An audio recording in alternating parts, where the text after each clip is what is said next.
مفتی صاحب یہ اب جدید مسائل میں ہی آئے گا جو میں آپ سے پوچھنے لگا ہوں، کیونکہ اب اس طرح کی چیزیں زیادہ نظر آتی ہیں.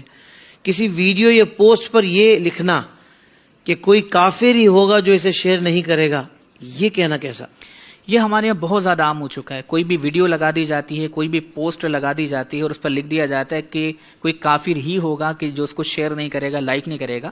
یہ طریقہ ٹھیک نہیں ہے. صحیح. اگر کوئی شخص یہ اعتقاد رکھتے ہوئے لکھ رہا ہے کہ جو اس پوسٹ کو لائک نہیں کرے گا یا اس کو شیئر نہیں کرے گا وہ کافر ہو جائے گا، اس کا یہ اعتقاد ہے، پھر تو خود لکھنے والے ہی کافر ہو جائے گا. لیکن عمومی طور پر ہمارے ایسا نہیں ہوتا. مقصود ہوتا ہے لائکس حاصل کرنا یا شیئرز وغیرہ حاصل کرنا، اپنے پیج کو پروموٹ کرنا مقصود ہوتا ہے.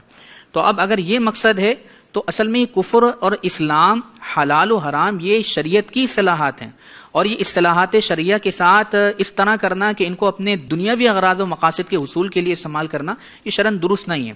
اور قرآن میں اللہ تبارک